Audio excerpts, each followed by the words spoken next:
It's not like any other podcast, coming to you straight from the heartland, where investing is told like it is. It's time for Darin Garman's Paranoid Banker Podcast. Hold on, because here comes the next episode of the Paranoid Banker Podcast. Hello, everybody. I am glad you're on the podcast today. This is Darin Garman, of course, and welcome. Wherever you are, however you may be listening to me today, I am glad to have you, and I do sincerely mean that. That's not just talk. It is sincere. So thanks for joining me today. I'm going to talk about something a little bit different today, but it is going to really relate to what you have going on in your life. Not only business-wise, but personal-wise too. So I not really, I didn't really set out with this podcast to, like cover all the bases. So, I mean, this week. So I didn't set out to, make sure we cover personal and business and financial and all that. So that wasn't really the case, but the good news is it is going to work out that way. So it's going to be good, but we're going to look at it and we're going to hit this from a different angle. And what I'm about to talk to you about, you are going to be able to relate to in a lot of ways. Some more than others, but you will be able to relate to this. And I can tell you that how you deal with this and the way you go about dealing with it has an unbelievable impact in your success as a person, a student, commercial real estate broker, commercial real estate investor, apartment investor, real estate owner investor, mom, dad, son, daughter, aunt, uncle. I mean, grandma, grandpa. I mean, it really does. And don't get me wrong. I'm not sitting here patting myself on the back, just thinking I'm just covering so many bases with just this one topic, that I've got like that power and that knowledge, because I don't, and I don't want to come across like I think I do, because I don't, and I admit that big time. But what I want to talk to you about is dysfunction and dysfunctional behavior. And more to the point, the dysfunctional behaviors and situations that you've been around, maybe as a kid, maybe as an adolescent or a child growing up, maybe as a small business owner, maybe as mom or dad or grandma or grandpa or brother, sister. We have all, I would say probably without exception, we've all been subjected to dysfunction in our lives. Some a hell of a lot more than others. Some have written books about it, and there are others that maybe not so much, but there are varying degrees of dysfunction that we've all seen, been a part of, experienced, that we had no control over. So this isn't a subject matter or podcast where I'm talking about your dysfunction or my dysfunction, because I've got them. You've got them. We've all got dysfunctional habits, tendencies. We do to varying degrees. We're not perfect. But I'm not talking about you personally or me personally. I'm talking about the dysfunctional issues, situations, experiences you've been involved in that were brought upon you that you did not have control over. Okay? You did not initiate the dysfunctional experience. It just happened to you. Let's just put it that way. It's probably the easiest way to put it. whether personal, business, financial, it happened to you. So just a couple quick things on me. So I grew up in a small 2-bedroom home with my grandfather, grandmother, uncle, and my mother. It was cozy, to say the least.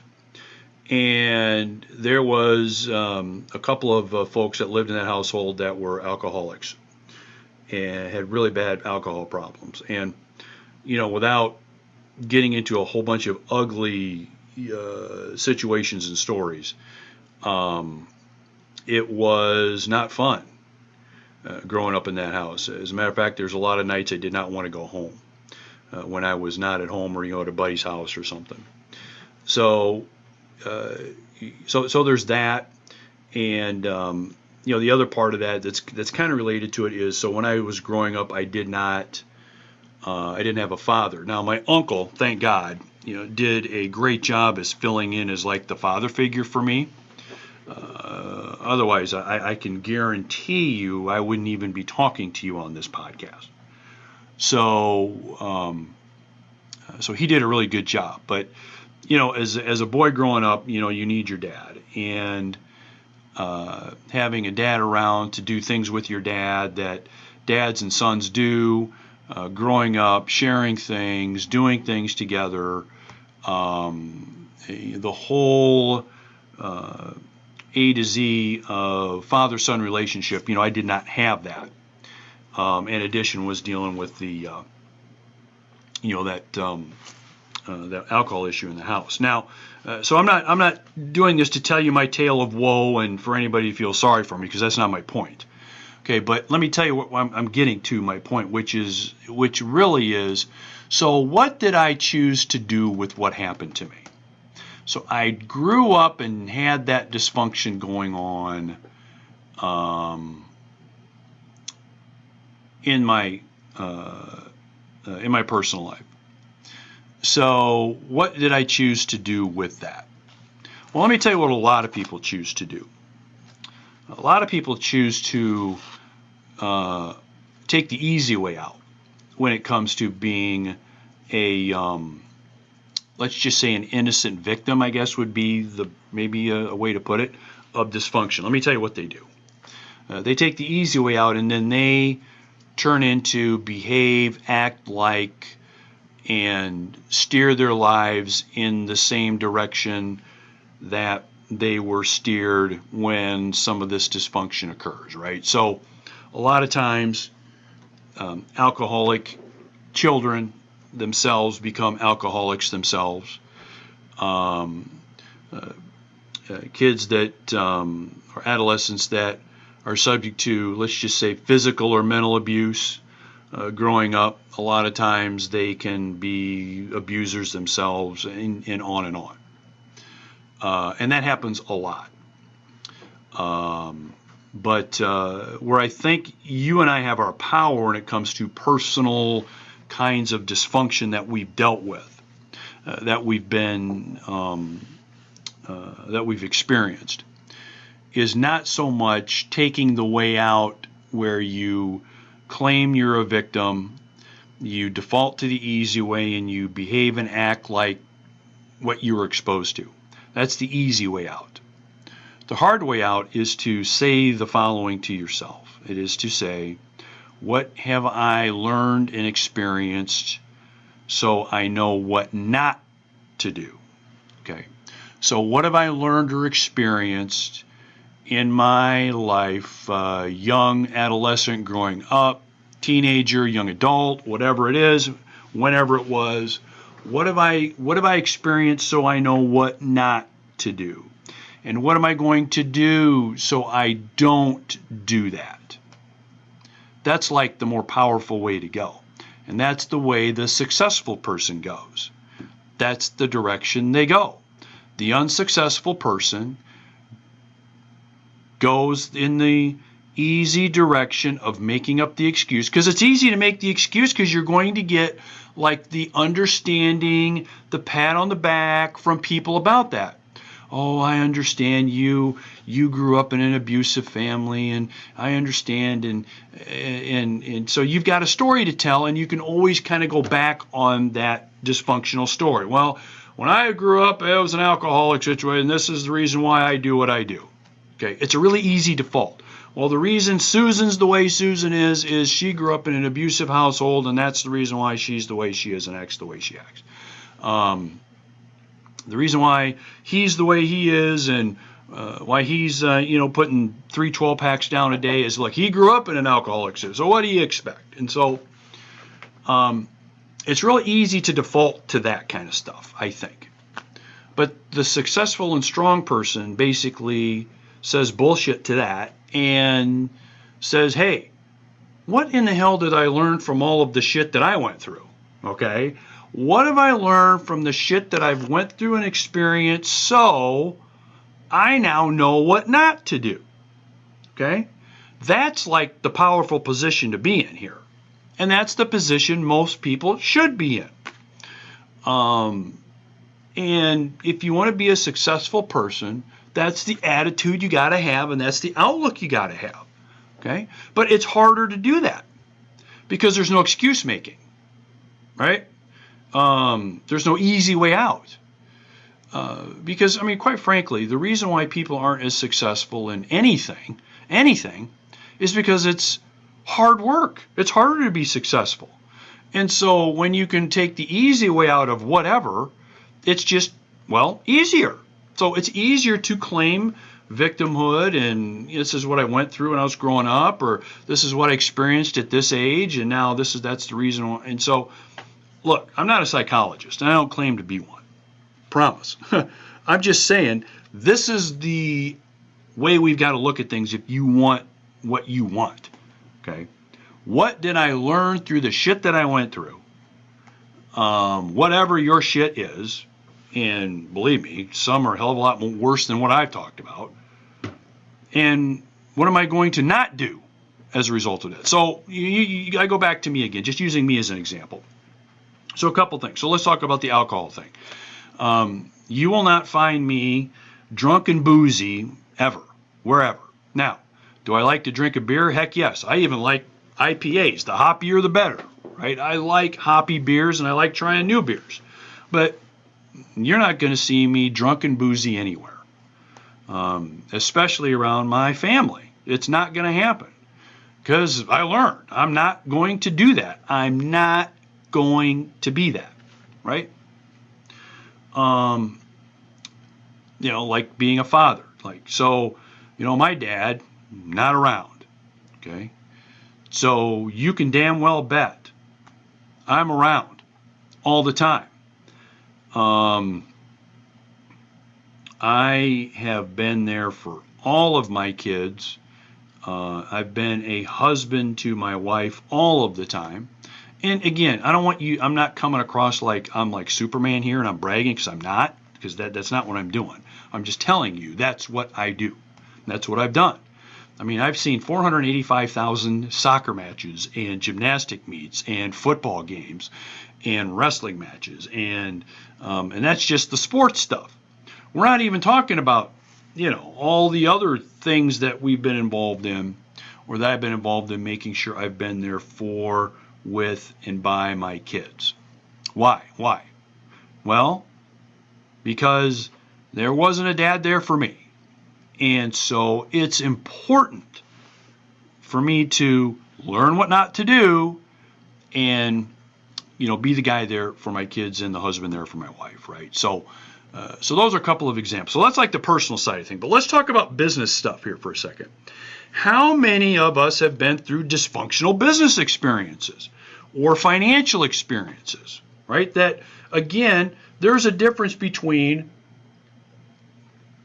us causing our own harm with maybe some dumb financial decisions that we've made, or, we're like the instigator of maybe some of our financial or business or financial issues that maybe we've run into. But we've had some that have just been kind of, that we've experienced, right? So, I went through a period here about a couple of years ago, where hired a couple of folks to come in and do some things for our management company, and came highly recommended, and so said all the right things, great references, and all of that. And so at the end of the day, you go over a year, there's money missing, there's inadequate, subpar management of our properties, to a point where we had a box full, and I'm talking a box full of bills that had not been paid, utilities to contractors that were just sitting in a box, not paid. Just they'd come in, they'd throw them in a box, they wouldn't pay them. As well as I said, money missing, going to Home Depot and buying yourself some goodies for your home or your, I could go on and on. And so, we've found that out, fired them, and so now, going through that dysfunctional experience, now I know what not to do in terms of what my involvement is personally with our management company, with the things that I need to know, see, and understand, as well as the way we hire people and who we hire. So now I've learned what not to do as a result of that. Then there's things like investments that you maybe have been involved in, or maybe financial things you've been involved in. So maybe you've been involved in a partnership where maybe someone stole money, you didn't know about it, and you're out a bunch of money. Well, now you know what you know, and you know what not to do next time. I've been involved in a handful of properties that were big money losers. Okay. Apartment properties, a couple commercial properties that we lost money on. And, looking back at those, there was a hell of a lot of dysfunction going on there with those properties, how they were operating, what was going on in the background, what was happening. And, at the end of the day, it's not a surprise that they ended up being money losers for us. And so I used to call them, I still do, magic wand properties. So they're so damn dysfunctional that you could wave a magic wand at them, abracadabra, hocus pocus, and even if you had the magic spell to change them into profit producing properties, they would still find a way to counteract the spell and not produce any profit. So you learn from those financial mistakes, business mistakes, what I would call financial and business dysfunctional things. And so when I say learn, again, I mean now when that happens, are you going to be the kind of person that claims to be a victim and, oh, well, he's the way he is because they lost money in this. They're the way that they are, that couple. They act the way that they do. They're pissed off at the world. They're mad and grouchy all the time because of what happened when they invested in X, or when they were involved with, you name the financial business transaction, whatever that they may have been involved in. And so the point is, what are you going to do with the information? The shit that you go through from a personal standpoint, or the shit that you go through with your financial world, your business world, the things that you run into, are you going to claim to be a victim and take the easy way out, get all of the kind of sympathy that you're looking for, and you're going to feed off of that? Or are you going to dust yourself off, say to yourself, now I know what not to do, and not do it? okay, and become a more successful person doing it. Because the dysfunction that happens to us, folks, is always going to happen to us. We live with other human beings and around other human beings. So it's going to happen. And so the quicker you decide to see the dysfunction as it is, and sure, mope around a little bit if you want, feel sorry for yourself for a while, maybe beat yourself up a little bit if you want to, and I'm talking about that figuratively, of course. Sure, do that. Hell, I do it. But you got to move on. And then what am I not going to do in the future? So, you fast forward to today, there's dozens of decisions I make every day as a result of knowing what not to do, as a result of being involved with whatever kind of dysfunctional issue experience I've been involved in. Dozens a day. And I'm getting to where I want to get to faster as a result. Now, if I default and go the other way and look mainly for sympathy and wallow in it for a long time and just be a victim, I'm not going to get a damn thing done that's going to be productive, that's going to help me in the short term or long term. So what are you going to do the next time you're involved in some kind of a dysfunctional situation, some kind of a dysfunctional issue or experience that happens to you personally, okay, financially, business-wise, entrepreneurially, in whatever you feel is important to you, when those dysfunctional things happen, what are you going to do? The successful person will say to themselves, what am I not going to do as a result of the shit that I've gone through and what I know now? Sure, another way of really looking at it and putting it in one word is experience. Experience. So based on the experience, what am I not going to do? What have I learned? How is it going to help me as I move forward?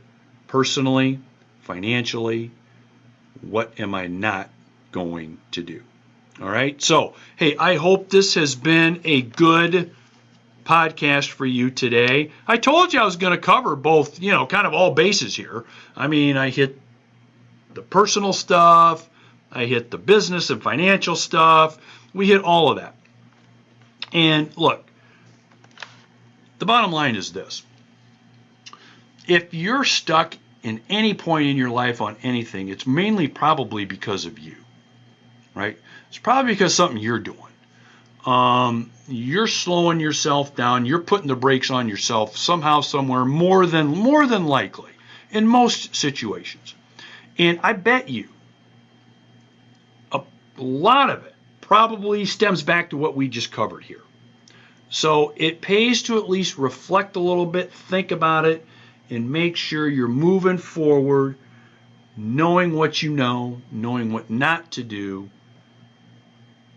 and being in the most positive direction you can be. Personally, business-wise, whatever. All right? Okay, look, I want you to have a great rest of your day. I want you to have a great weekend or rest of your week, whenever you're listening or however you have joined me on this podcast today. Again, sincerely, I appreciate it. Love to hear your comments. Would love to get your feedback. I respond to all comments and feedback, especially if they're emailed to me, especially you commercial brokers and investors. I hear from you guys a lot, so and keep it coming. I like to hear from you, as well as those folks that get in touch with me from time to time on the more personal things. All right. Take care, everybody. Have a great day. Have a great rest of your week. Talk to you later. See ya. Bye. Thanks for joining Darin Garman's Paranoid Banker Podcast. For investment questions, comments, or to get in touch with Darin, go to www.garmanblog.com. Thanks for joining Darin Garman's Paranoid Banker Podcast. For investment questions, comments, or to get in touch with Darin, go to www.garmanblog.com.